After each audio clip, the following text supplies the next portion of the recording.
जय श्री हरि विष्णु, राधे राधे। दोस्तों, आप सभी का मेरे चैनल में बहुत बहुत स्वागत है। आज हम आपके लिए बृहस्पतिवार गुरुवार व्रत कथा लेकर आए हैं।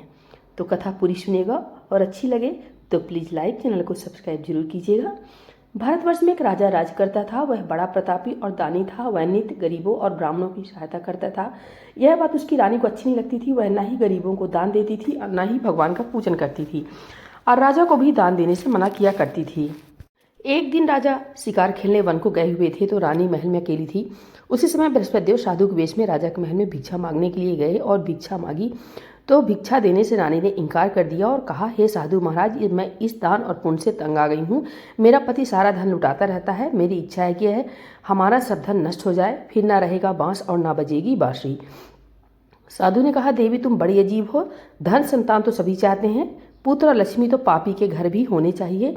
यदि तुम्हारे पास अधिक धन है तो भूखों को भोजन दो, प्यासों के लिए प्याऊ लगवाओ, मुसाफिरों के लिए धर्मशालाएं खुलवाओ, जो निर्धन अपनी कुंवारी कन्याओं का विवाह नहीं करा सकते उनका विवाह करा दो। और भी ऐसे कई काम हैं जिनके करने से तुम्हारा यश लोक परलोक में फैलेगा। परंतु रानी पर उपदेश का कोई प्रभाव नहीं पड़ा और वह बोली, महाराज मुझे ऐसा धन नहीं चाहिए जो मैं हर जगह बांटती फिरूं। साधु ने उत्तर दिया, यदि तुम्हारी ऐसी इच्छा है तो तथास्तु। तुम ऐसा करना कि बृहस्पतिवार को घर को लीपकर पीली मिट्टी से अपना सिर धोकर स्नान करना, भट्टी चढ़ाकर कपड़े धोना। ऐसा करने से तुम्हारा सब धन नष्ट हो जाएगा। इतना कहकर वह साधु महाराज वहां से अंतर्ध्यान हो गए। जैसे वह साधु कहकर गया था, रानी ने वैसा ही किया। 3 बृहस्पतिवार ही बीते थे कि उनका समस्त धन नष्ट हो गया और भोजन के लिए दोनों समय तरसने लगे, सांसारिक भोगों से दुखी रहने लगे। तब वह राजा रानी से कहने लगा कि तुम यहाँ रहो, मैं दूसरे देश को जाता हूँ, क्योंकि यहाँ पर मुझे सभी जानते हैं, इसलिए कोई कार्य भी नहीं कर सकता। देश चोरी परदेश भीख बराबर है। ऐसा कहकर राजा परदेश चला गया। वहाँ जंगल को जाता और लकड़ी काट कर लाता और शहर में बेचता। इस तरह जीवन व्यतीत करने लगा। एक दिन दुखी होकर जंगल में एक पेड़ के नीचे निश्चित रूप से आसन जमाकर बैठ गया। वह अपनी दशा को याद करके व्याकुल होने लगा। बृहस्पतिवार का दिन था। एकाएक उसने देखा कि निर्जन वन में एक साधु प्रकट हुआ। वह साधु वेश में स्वयं बृहस्पतिवार देवता थे। लकड़हारे के सामने आकर बोले, हे लकड़हारे, तुम भी सुनसान जंगल में किस चिंता में बैठे हो?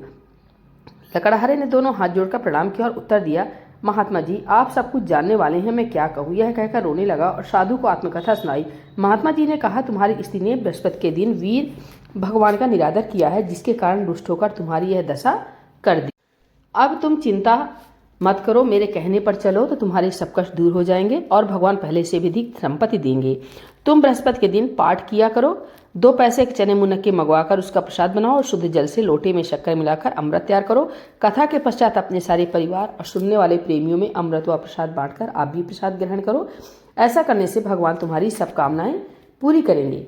साधु के ऐसे वचन सुनकर लकड़हारा बोला, हे प्रभु, मुझे लकड़ी बेचकर इतना पैसा नहीं मिलता जिससे भोजन करने के उपरांत कुछ बचा सकूं। मैंने रात्रि में अपनी स्त्री को व्याकुल देखा है। मेरे पास कुछ भी नहीं है जिससे उसकी खबर मंगा सकूं। साधु ने कहा, हे लकड़हारे, तुम किसी बात की चिंता मत करो। बृहस्पति के दिन तुम रोजाना की तरह लकड़ियां लेकर शहर को जाओ। तुमको रोज से दुगना धन प्राप्त होगा, जिससे तुम भली भांति भोजन कर लोगे तथा बृहस्पति देव की पूजा का सामान भी आ जाएगा। इतना कहकर राजा ने कहा, साधु महाराज, मुझे कथा भी नहीं आती, मैं कौन सी कथा कहूँगी। साधु महाराज ने कहा, प्राचीन काल में एक ब्राह्मण था। वह बहुत निर्धन था। उसके कोई संतान नहीं थी। उसकी स्त्री बहुत मलिनता के साथ रहती थी। वह स्नान नहीं करती थी और न ही किसी देवता का पूजन करती थी। इससे ब्राह्मण देवता बड़े दुखी थे। बेचारे बहुत कुछ कहते थे, किंतु उसका कोई परिणाम नहीं निकलता था। भगवान की कृपा से ब्राह्मण की स्त्री की कन्या रूपी रत्न पैदा हुआ। कन्या बड़ी होने पर प्रातः स्नान करके विष्णु भगवान का जाप हुआ, बृहस्पतिवार का व्रत करने लगी। अपने पूजन पाठ को समाप्त करके स्कूल जाती तो वह अपनी मुट्ठी में जौ भरकर ले जाती और पाठशाला के मार्ग में डालती जाती। तब ये जौ सड़क हो जाते और लौटते समय उनको बीनकर घर को ले आती थी। एक दिन वह बालिका सूप में सोने के जौ को फटक कर साफ कर रही थी कि उसकी पिता ने देख लिया और कहा, हे बेटी, सोने के जौ को फटकने के लिए सोने का सूप होना चाहिए। दूसरे दिन बृहस्पतिवार था। इस कन्या ने व्रत रखा और बृहस्पति देव से प्रार्थना करके कहा, मैंने आपकी पूजा सच्चे मन से की हो तो मेरे लिए सोने का सूप दे दो। बृहस्पति देव ने उसकी प्रार्थना स्वीकार कर ली। रोजाना वह कन्या जौ फैलाती हुई जाने लगी। जब लौटकर जौ बीन रही थी तो बृहस्पति देव की कृपा से सोने का सूप मिला। उसे वह घर ले आई और उसे जौ साफ करने लगी, परंतु उसकी माँ का वही ढंग रहा। एक दिन की बात है, कन्या सोने के सूप में जौ साफ कर रही थी कि उस समय उस शहर का राजपूत वहां होकर निकला। इस कन्या के रूप और कार्य को देखकर मोहित हो गया था तथा अपने घर आकर भोजन तथा जल त्याग कर उदास होकर लेट गया। राजा को जब इस बात का पता लगा तो अपने प्रधानमंत्री के साथ उसके पास गए और बोले, हे बेटा, तुम्हें किस बात का कष्ट है? किसी ने अपमान किया है अथवा और कोई कारण हो सो कहो, मैं वही कार्य करूंगा जिससे तुम्हें प्रसन्नता हो। अपने पिता की राजकुमार ने बातें सुनी तो वह बोला, मुझे आपकी कृपा से किसी बात का दुख नहीं है, किसी ने मेरा अपमान नहीं किया है, परंतु मैं उस लड़की से विवाह करना चाहता हूँ जो सोने के सूप में जौ साफ कर रही थी। यह सुनकर राजा आश्चर्य में पड़ा और बोला, हे बेटा, इस तरह की कन्या का पता तुम ही लगाओ, मैं उसके साथ तेरा विवाह अवश्य करवा दूंगा। राजकुमार ने उस लड़की के घर का पता बतलाया। तब मंत्री उस लड़की के घर गए और ब्राह्मण देवता को सभी हाल बतलाया। ब्राह्मण देवता राजकुमार के साथ विवाह अपनी कन्या का विवाह करने के लिए तैयार हो गए तथा विधि विधान के अनुसार ब्राह्मण की कन्या का विवाह राजकुमार के साथ हो गया। कन्या के घर से जाते ही पहले की भांति उस ब्राह्मण देवता के घर में गरीबी का निवास हो गया। अब भोजन के लिए भी अन्न बड़ी मुश्किल से मिलता था। एक दिन दुखी होकर ब्राह्मण देवता अपनी पुत्री के पास गए। बेटी ने पिता की दुखी अवस्था को देखा और अपनी माँ का हाल पूछा। तब ब्राह्मण ने सभी हाल कहा। कन्या ने बहुत से धन देकर अपने पिता को विदा कर दिया। इस तरह ब्राह्मण का कुछ समय सुखपूर्वक व्यतीत हुआ। कुछ दिन बाद फिर वही हाल हो गया। ब्राह्मण अपनी कन्या के यहाँ गया और सारा हाल कहा तो लड़की बोली, हे पिताजी, आप माताजी को यहाँ लिवा लाइए, मैं उसे विधि बता दूंगी जिससे गरीबी दूर हो जाए। वह ब्राह्मण देवता अपनी स्त्री को साथ लेकर पहुंचे तो लड़की अपनी माँ को समझाने लगी, हे माँ, तुम प्रातःकाल प्रथम स्नान आदि करके विष्णु भगवान का पूजन करो तो सब दरिद्रता दूर हो जाएगी। परंतु उसकी माँ ने एक भी बात नहीं मानी और प्रातःकाल उठकर अपनी पुत्री के बच्चों की जूठर को खा लिया। इससे उसकी पुत्री को बहुत गुस्सा आया और एक रात कोठरी से सभी सामान निकाल दिया और अपनी माँ को उसमें बंद कर दिया। प्रातःकाल उसे निकाला तथा स्नान आदि करा के पाठ करवाया तो उसकी माँ की बुद्धि ठीक हो गई और फिर प्रत्येक बृहस्पतिवार को वह व्रत रखने लगी। इस व्रत के प्रभाव से उसके माँ बाप बहुत ही धनवान और पुत्रवान हो गए और बृहस्पति जी के प्रभाव से इस लोक के सुख भोग कर स्वर्ग को प्राप्त हुए। इतनी कथा कहकर साधु महाराज अंतर ध्यान हो गए। धीरे धीरे समय व्यतीत होने पर फिर वही बृहस्पतिवार का दिन आया। लकड़हारा जंगल से लकड़ी काटकर किसी शहर में बेचने गया। उसे उस दिन और दिन से अधिक रुपया मिला। राजा ने चना गुड़ आदि लाकर गुरुवार का व्रत किया। उस दिन से उसके सभी क्लेश दूर हुए। परंतु जब दोबारा गुरुवार का दिन आया तो बृहस्पतिवार का व्रत करना भूल गया।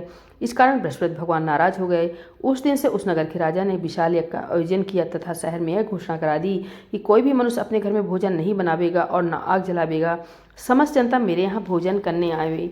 इस आज्ञा को जो न मानेगा उसके लिए फांसी की सजा दे दी जाएगी। इस तरह की घोषणा संपूर्ण नगर में करवा दी गई। राजा की आज्ञानुसार शहर के सभी लोग भोजन करने गए, लेकिन लकड़हारा कुछ देर से पहुंचा, इसलिए राजा उसको अपने साथ घर लिवा ले गए और ले जाकर भोजन करा रहे थे तो रानी की दृष्टि उस खूंटी पर पड़ी जिस पर उसका हार लटका हुआ था। वह वहां पर दिखाई नहीं दिया। रानी ने निश्चय किया कि मेरा हार इस मनुष्य ने चुरा लिया है। उसी समय पुलिस को बुलाकर उसको जेल खाने में डलवा दिया।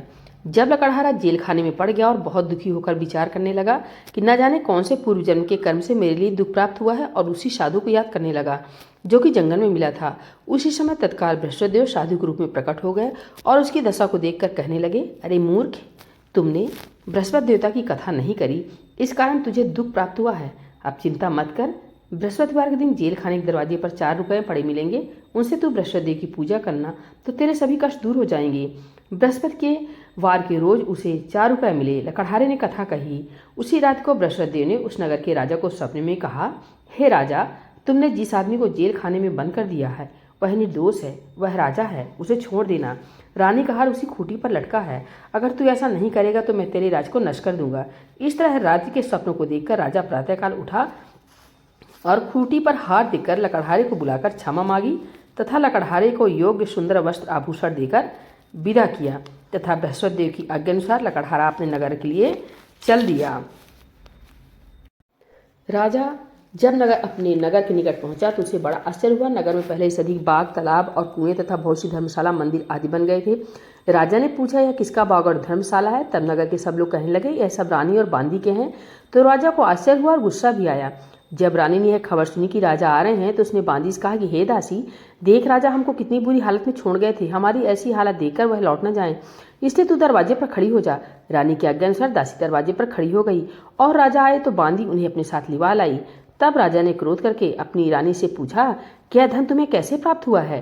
तब उन्होंने कहा, हमें यह सब धन बृहस्पति देव की कृपा से प्राप्त हुआ है। राजा ने निश्चय किया कि 7 रोज बाद तो सभी बृहस्पति देव का पूजन करते हैं, परंतु मैं अब रोजाना दिन में 3 बार कहानी कहा करूंगा तथा रोज व्रत किया करूंगा। अब हर समय राजा के दुपट्टे में चने की दाल बंधी रहती तथा दिन में 3 बार कहानी कहता। एक रोज राजा ने विचार किया कि चलो अपनी बहन के यहाँ हो आवे। इस तरह निश्चय कर राजा घोड़े पर सवार हो अपनी बहन के यहाँ को चलने लगा। मार्ग में उसने देखा कुछ आदमी एक मुर्दे को लिए जा रहे हैं। उन्हें रोककर राजा कहने लगा, अरे भाइयों, मेरी बृहस्पति की कहानी सुन लो। वे बोले, लो, हमारा तो आदमी मर गया, इसको अपनी कथा की पड़ी है। परंतु कुछ आदमी बोले, अच्छा कहो, हम तुम्हारी कथा भी सुनेंगे। राजा ने दाल निकाली और जब कथा आदि हुई कि मुर्दा हिलने लग गया और जब कथा समाप्त हो गई तो राम राम करके वह मनुष्य उठकर खड़ा हो गया। आगे मार्ग में उसे एक किसान खेत में हल चलाता मिला। राजा ने उसे देखा और उससे बोला, अरे भैया, तुम मेरी बृहस्पतिवार की कथा सुन लो। किसान बोला, जब तक मैं तेरी कथा सुनूंगा तब तक 4 हरैया जोत लूंगा। जा अपनी कथा किसी और को सुनाना। इस तरह राजा आगे चलने लगा। राजा खटते ही बैल पछाड़ खाकर गिर गए तथा उसके पेट में बड़ी जोर का दर्द होने लगा। उस समय उसकी माँ रोटी लेकर आई। जब उसने देखा तो अपने पुत्र से सब हाल पूछा और बेटे ने सभी हाल कह दिया। तो बुढ़िया दौड़ी दौड़ी उस घुड़सवार के पास गई और उससे बोली, मैं तेरी कथा सुनूंगी, तू अपनी कथा मेरे खेत पर चलकर ही कहना। राजा ने बुढ़िया के खेत पर जाकर कथा कही, जिसके सुनते हुए वह बैल उठकर खड़े हो गए तथा किसान के पेट का दर्द भी बंद हो गया। राजा अपनी बहन के घर पहुंचा। बहन ने भाई की खूब मेहमानी की। दूसरे रोज प्रातःकाल राजा जागा तो वह देखने लगा कि सब लोग भोजन कर रहे हैं। राजा ने अपनी बहन से कहा कि ऐसा कोई मनुष्य है जिसने भोजन नहीं किया हो, मेरी बृहस्पतिवार की कथा सुन ले। बहन बोली, हे भैया, यह देश ऐसा ही है, पहले यहाँ लोग भोजन करते हैं, बाद में अन्य काम करते हैं। अगर कोई पड़ोस में हो तो देख आऊं। ऐसा कहकर वह देखने चली गई, परंतु उसे कोई ऐसा व्यक्ति नहीं मिला जिसने भोजन नहीं किया हो। अतः वह एक कुम्हार के घर गई, जिसका लड़का बीमार था। उसे मालूम है कि उनके यहाँ 3 रोज से किसी ने भोजन नहीं किया है। रानी ने अपने भाई की कथा सुनने के लिए कुम्हार से कहा। वह तैयार हो गया। राजा ने जाकर बृहस्पतिवार की कथा कही, जिसको सुनकर उस कुम्हार का लड़का ठीक हो गया। अब तो राजा की बहन के यहाँ प्रशंसा होने लगी। एक रोज राजा ने अपनी बहन से कहा कि हे बहन, हम अपने घर को जाएंगे, तुम भी तैयार हो जाओ। राजा की बहन ने अपनी सास से कहा। सास ने कहा, हाँ चली जाओ, परंतु अपने लड़कों को मत ले जाना, क्योंकि तेरे भाई की कोई औलाद नहीं है। बहन ने अपने भैया से कहा, हे भैया, मैं तो चलूंगी, परंतु कोई बालक नहीं जाएगा। राजा बोला, जब कोई बालक नहीं चलेगा तब तुम ही क्या करोगी। बड़े दुखी मन से राजा अपने नगर को लौट आया। राजा ने अपनी रानी से कहा, हम निर्वंशी राजा हैं, हमारा मुंह देखने का भी धर्म नहीं है और कुछ भोजन आदि नहीं किया। रानी बोली, हे प्रभु, बृहस्पति देव ने हमें सब कुछ दिया है, वे हमें औलाद अवश्य देंगे। उसी रात को बृहस्पति देव ने राजा से सपने में कहा, हे राजा, उठ, सभी सोच त्याग दे, तेरी रानी गर्भ से है। राजा की बात सुनकर बड़ी खुशी हुई। 9वें महीने में उसकी रानी के गर्भ से एक सुंदर पुत्र पैदा हुआ। तब राजा बोला, हे रानी, स्त्री बिना भोजन के रह सकती है, बिना कहे नहीं रह सकती। जब मेरी बहन आवे तो तुम उससे कुछ मत कहना। रानी ने सुनकर हाँ कर दिया। जब राजा की बहन ने शुभ समाचार सुना तो उसे वह बहुत खुश हुई तथा बधाई लेकर अपने भाई के यहाँ आई। तभी रानी ने कहा, घोड़ा चढ़कर तो नहीं आई, गधा चढ़ी आई। राजा की बहन बोली, भाभी, मैं इस प्रकार न कहती तो तुम्हें औलाद कैसे मिलती। बृहस्पति देव ऐसे ही हैं, जैसी जिनके मन में कामनाएं होती हैं सभी को यह पूर्ण करते हैं। जो सद्भावना पूर्वक बृहस्पतिवार का व्रत करता है एवं कथा पढ़ता है अथवा सुनता है और दूसरों को सुनाता है, बृहस्पति देव उसकी सभी मनोकामना पूर्ण करते हैं। भगवान बृहस्पति देव उसकी सदैव रक्षा करते हैं। संसार में सद्भावना से भगवान जी का पूजन व्रत सच्चे हृदय से करते हैं तो उनकी सभी मनोकामनाएं पूर्ण करते हैं। जैसी सच्ची भावना से रानी और राजा ने उनकी कथा का गुणगान किया तो उनकी सभी इच्छाएं बृहस्पति देव जी ने पूर्ण की थी। इसलिए पूर्ण कथा सुनने के बाद प्रसाद लेकर जाना चाहिए। हृदय से उनका मनन करते हुए जयकारा बोलना चाहिए। बोले बृहस्पति देव भगवान की जय, विष्णु भगवान की जय।